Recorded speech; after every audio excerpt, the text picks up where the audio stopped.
Recording in progress. Religious statements, one nation, under God, indivisible, with liberty and justice for all.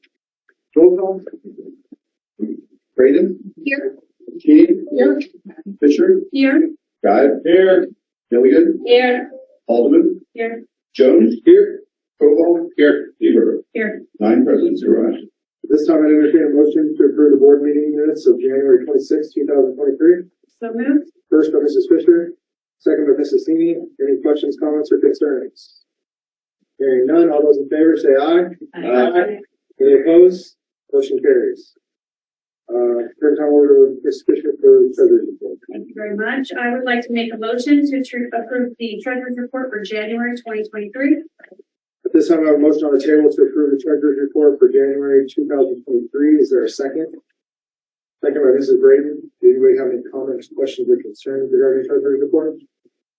Mr. Frantz, I was just looking at the nutrition group report, and you had noted then that they have higher revenues than what was expected. And I was just curious, is that due to breakfast then being offered free now? That has a large part to do with it. I think food costs, while high as well, unfortunately are not quite at the level that we had anticipated. We had anticipated a very large increase, and it did increase a lot. As well as, whether fortunately or unfortunately, we're still short-staffed in that area.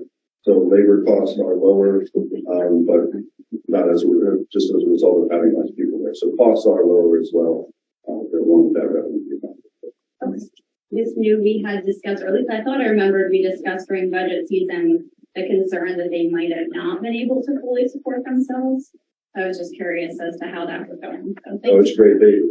We did budget for almost a $200,000 loss because of all of the federal subsidies that went away at the end of 2022. Unfortunately, the breakfast came back in and we are to the positives.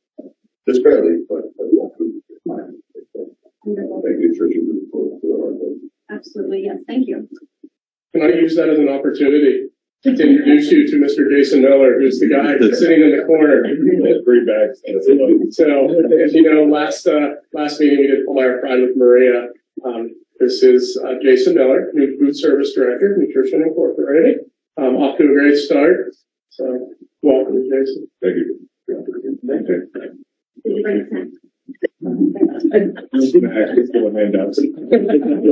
You're welcome to eat them. Next time, snacks will be good. Do you have any other questions?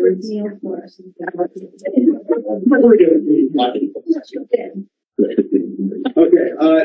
Hearing no other questions or concerns. All those in favor of approving the treasury report for January 2023, say aye. Aye. Any opposed? Motion carries. No president's report, no visitor comments, right into curriculum. Last time we met was January 26th, 2023. It was the Dr. Spagnuolo night. We did spotlight on learning that takes a look at highlights of the 3 divisions, elementary, middle school, and secondary. We had a video linked to our Veterans Day video created by the high school.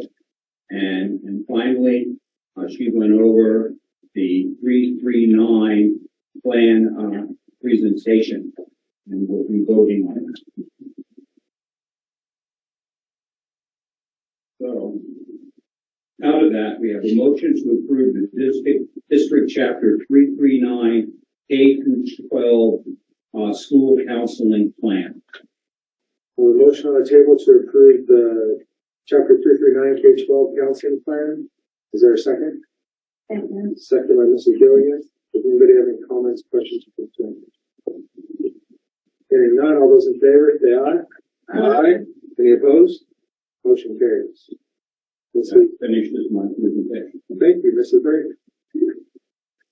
Great. The staff and administration committee minutes from January 26th of 2023. The first item on the agenda was the health and safety plan review. The board just reviewed and affirmed the district's current health and safety plan with no additional changes.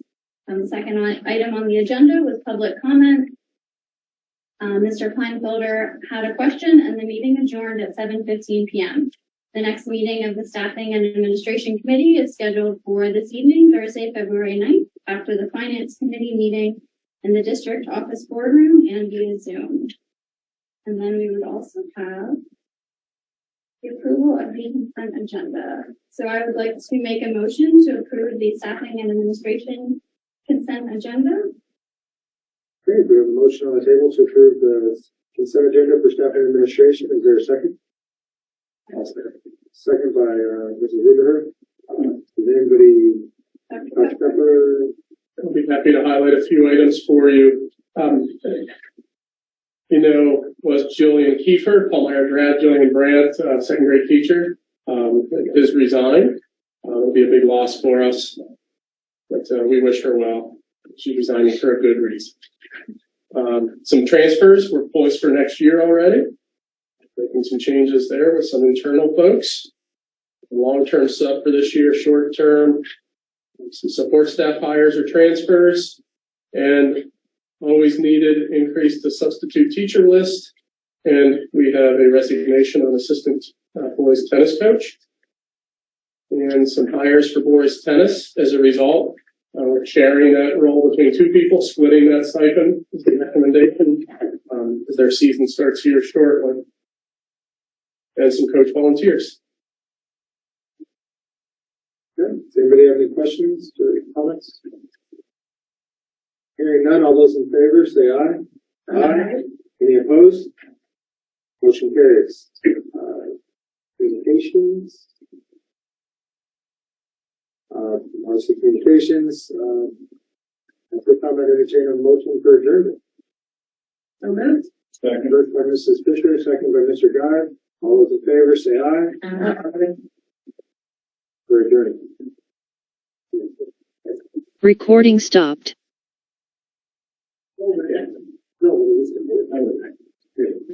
We'll go into it's finance, right? Or we build it. All right. I'm going to turn it over immediately to Dr. Kepler for an update on the natatorium project. And thank you, Mr. Coble. With larger files, I download these in advance so I can be a lot more expedient in opening them. So purpose for tonight is just to simply share with you some of the final plans for the natatorium project. So these are renderings that are incredibly accurate. I mean, these are to a T for what McClure has put together for us. So you see some of I'll start with the decking tile color. The pool color, the lines you'll see later are orange, but obviously when you have depth of water, even their rendering shows a change in color based on water. Alternating black and orange. I'm not a swimmer. I'll say starting blocks, so just like track and field. Black, orange with alternating cougar heads on them. See the color of walls. The sound panels that dangle, I use that word with intent, above the pool are now wall panels, alternating in cougar colors. The area below left for hanging of our championship banners that we have many already. So we have space for those planned. So pretty much some cougar colors that they put there. Another view, just a different angle for you. They even equipped the rendering with the current plywood stand that people built just for PAC and the aquatic program. That will, we're looking to replace the plywood and having a nice, I'll use the word aluminum stand there. But a really nice project. I did follow up. I know there was a question about railings in the stands. Based on design, there's not enough room to put railings down the middle of those walkways. The stairs aren't wide enough for missed railings. Because people said start going down because there's nothing to hold on to. Yes. And at first you had said there was going to be decks on the That was at one time. They were looking at that design and moved away from that, just the standard bleachers due to size of seating, space of seating, not losing seating, and overall costs. Because I thought with that, at least they have the back of it to hold on to. Yes. Does no railing put us in an issue with compliance for egress and ADA? I don't believe so. We can look at that, but I don't believe so. I just know that there's certain requirements that tread depth and everything, that you have to have a railing for something to grab onto. I don't know if it applies to bleachers, but I would just, if we're going to build it, let's build it right. So, Yeah, we don't want to build something with a code issue. We'll verify that. thank you. And then the final one simply shows you what things look like without water. So it'll be a nice project. May 22nd is go time. And as I said, I think earlier, August 24th is the completion date. So, And that, we have a timing system that's going in, right? Is that like it's a wall timing system, like a touch wall panel or something? That's mobile. You pull in and out. Oh, okay. I didn't know if it was a permanent. No. Okay. and as I said, I know that some folks in here involved in the swimming program currently or in the past. They actually are renovating around the edges for that overflow, which speeds up time, but more importantly, helps with that chlorine film that forms above the water and is an increased health factor for our kids swimming. There a dive on this? There is not. Insurance won't allow it. We don't have the depth. The depth combined with the distance for the slope is not enough for a diving board. Prior to my time here, and we reviewed it every couple of years, we get that question asked. We review it with the insurance carrier, and no, you're not having a diving board. Is the answer no? We did. Yes. 50 years ago, we had a diving. We were forced to remove that before more than 10 years ago. I can speak for 10 years. Are we using those panels, or are they? Those are, the ones that are in there now are I know they're not. hanging. That's why I was just curious Yeah. when you said the ones on the ceiling now and the walls. I was like, oh. Okay, thank you.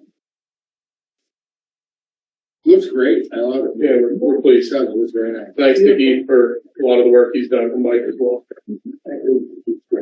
Can we go back just for a moment to the railing? Sure. So, was the question having the railing in the middle of the aisle? Could we put the railing on one side so that if somebody needed it, regardless, if the railing at least would be there? I'm just thinking about as you get older and it gets a little humid in there, just would feel better if it's be something. Well, one of the ideas just on the walls on the outside. No, but one of the things is at the end of the bleachers, that they have just a railing that comes up it just comes up, it's only as wide as the rail as the bleachers. So that somebody, they would have something to grab on until it's getting done. We can look at those options. Yeah, the only thing I would say is we're going to put a railing and make sure it's, because if it's over, that's why I said, if it's not required, I don't recommend putting it in. We don't have to, just because putting something in, then you have to do other things, and if it's too far away, and then it's liability wise. So if it's not required, I wouldn't put it in. If it's required, I just put it in per code. That's all I would say we do. Sure. So We'll touch base with the contractor. Is there if someone can't do stairs, if they could fit? The elevator goes up to that level, and you walk in at the top floor, so you could get right from elevator. You're on the top floor, and you could sit on that top bleacher. There's room to actually bring chairs and sit in the back as well. For people to sit. Yeah. I was on the right track. Anything else on that, Dr. Tech? That includes that. All right, item number 2 is feed control turf fields. I kind of brought this one up. If I'm alone on it, I apologize for taking the time, but I was sitting back there the other day waiting for practice to end, and it's not the first time, but there's no parking on the field side of that avenue. So everybody, players and parents and spectators included, everybody has to cross that at some point And I was watching how fast the cars were going, and I was just wondering when it was gonna happen and somebody got hurt. But I'm really not sure what the good alternatives would be. And I know I had kicked around in my own mind the idea of speed humps or bumps, and I know that creates its own set of problems with snow plows, and so they make removable ones. And I was just kind of throwing it out there to see if anybody has similar concerns or options. Yeah, we even talked about even using, the electric signs that light up and show your speed, but our concern is on the edge of a high school campus, that might become a competition among I would tell you, I think it's about this challenge.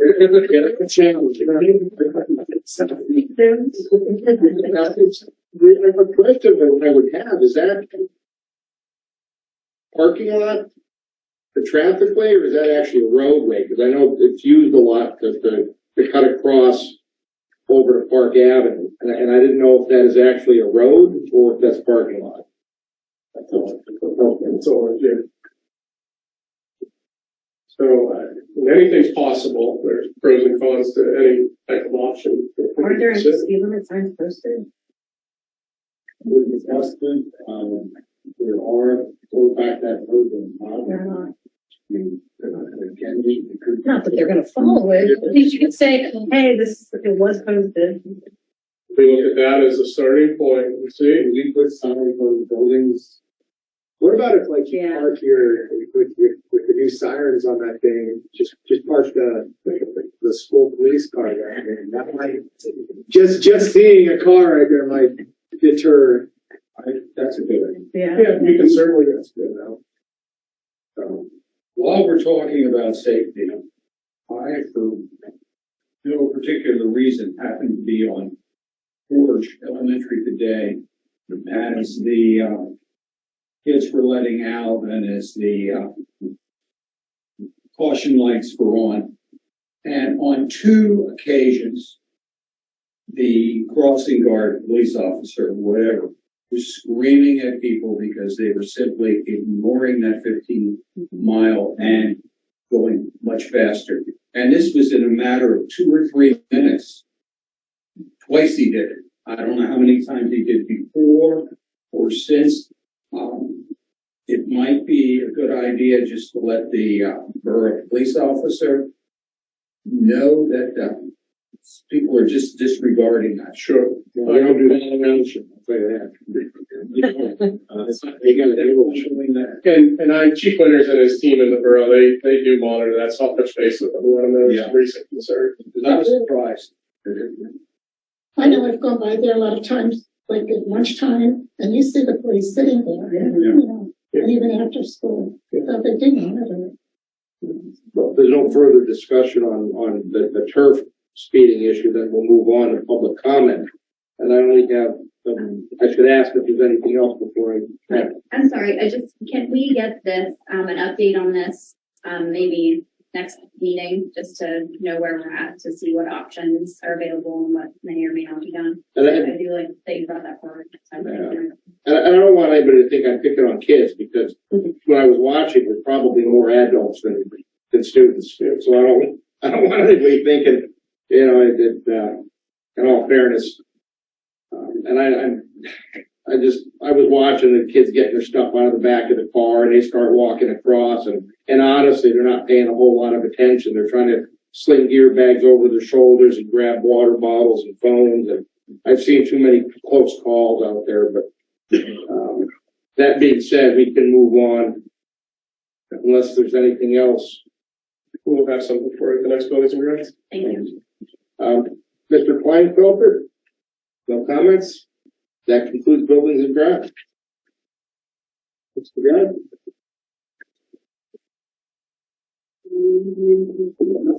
Oh, I'm sorry. Why did I finish the ground? It's in the curriculum, but it's fine. All right. Yeah, I don't know why. Okay, let's take a look at the 2023-24 budget for the regional schedule. Thank you, Mr. Fisher. Just updating the board on our plans for the presentations for budget as we get into that part of our work.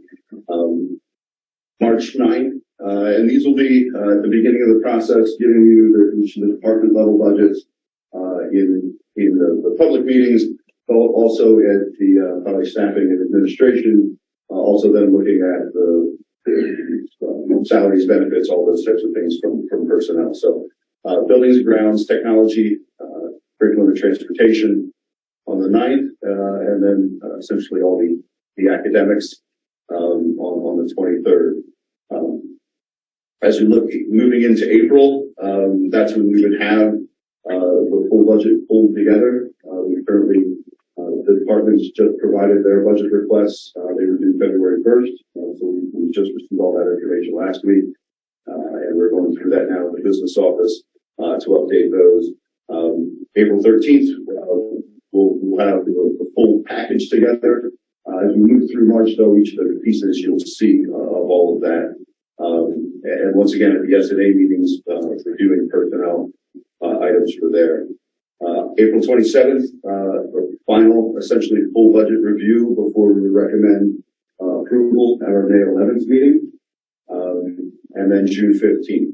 We do have till June 30th, and there is another meeting on our calendar in June that if we should need to, are not able to meet that June 15th date, or information is needed, whatever that might be. We do have one more meeting in June that we're able to move that to for final approval.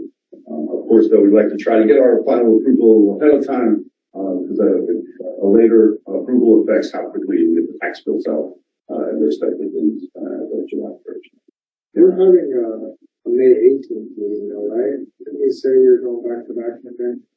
There's just nothing for finance. No, I just wanted to make sure. Yes, just so that there is a meeting, but nothing related to budget. Okay, perfect. And thanks for bringing that attention as well, Josh. The school code requires a 30-day, essentially 30 days between the proposed budget and the final budget, and that's why those are there. Once again, to make the other meeting in May, anything that is still needed, there's something up. Yeah, and I was gonna go back. I'm gonna rephrase my response too. That there's no scheduled presentation May 18th. Okay. If there's need to discuss budget, absolutely. And talking about budget, since I've gotten all kinds of emails today from my political buddies, this Commonwealth Court has declared that property taxes are unconstitutional. How does this impact on our budget? Well, I would have to admit, Mr. Guy, I'm not exactly up to date on the ruling in terms of how it affects us. They left it up with the legislature and the governor, and that's what's there. I haven't read it thoroughly. I don't know if they've said property taxes are illegal. Yeah. They've said that the current model is discriminatory to certain populations of students, and kicked it back to the legislature and the executive branch of state government to bring back a resolution. Yeah, I just think it's like a PA state funding mechanism. Yeah. I wouldn't disagree with the conclusion as well. If there aren't many fixes that we know are available that will include more money, we can't just make it here. So it's really interesting how it affects the districts, all the districts moving forward, providing the legislature to fix this problem. I'm sure they will do that, but exactly how they will do that is completely up to them. More to be seen, but definitely will not have any impact on our budget for the coming year. Also, we got a little bit, just to mention from a revenue standpoint, the state budget is historically late or barely on time. This year, it's normal in an election cycle, especially when the governor changes. The presentation of the state budget, or the governor's portion of the budget, is done about a month later than it normally is. So, for a sitting governor, we would normally have his budget presentation by this point. That is not happening until the first Tuesday in March. Okay. Is when that's available. So it'd probably be mid to late March if we get any changes in what we're determining from the state budget. That'll probably stay stagnant in terms of what we have until we get an inkling of what they're thinking. And that's all that provides us. The governor's budget is just our first tier of what the governor thinks. is proposing, not necessarily what the rest of the legislature is thinking about as well. But at least it provides some information for that process. Any questions?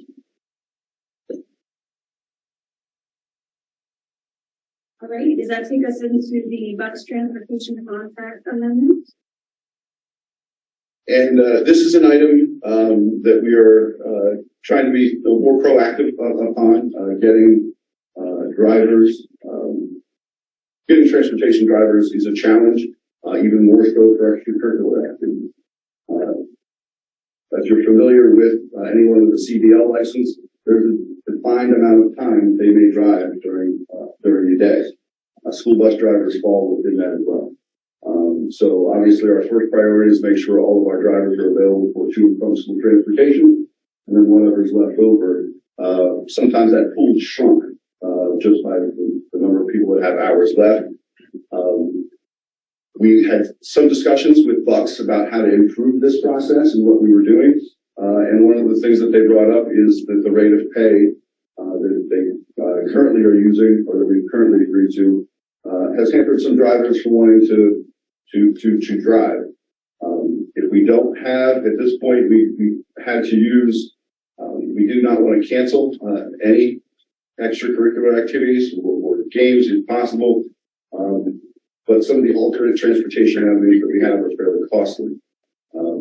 So in talking with Bucks, they had noted if we could increase the rate of pay for those drivers, it would definitely entice more people to try to want to do that for us. So that's what this does. We're in the final year of our contract with Bucks.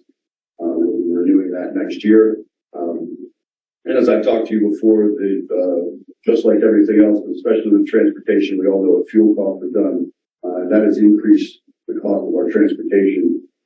I do expect our cost to increase with our contract renewal somewhat just because of the atmosphere we're in. We were lucky to have costs held through our current contract.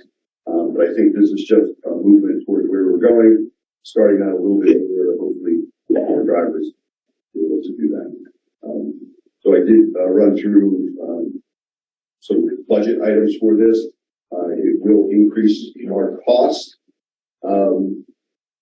by about 8%. However, when I looked at the budget that we currently have, we're halfway through our athletic season, and we're a little less than halfway through our budget. So I think we have enough there to absorb it. This won't create any overages. And once again, hopefully help us provide more transportation for that.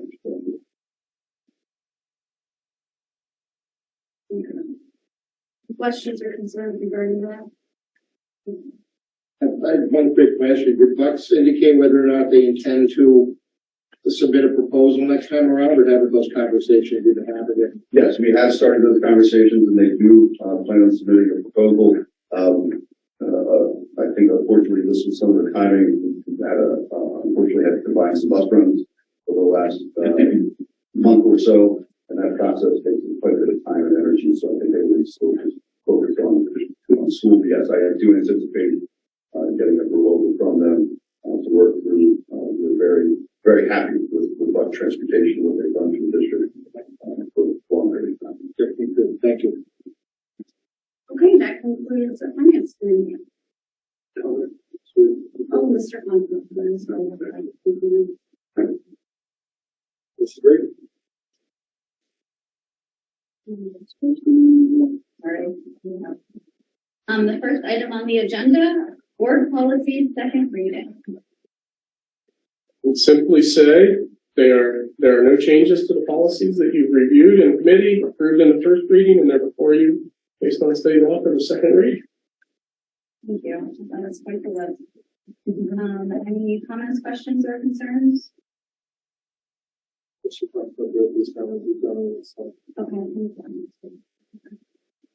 Talk long enough that the adjournment will go from 6:29 on one to 6:30 on the other. So they both were at 6:29.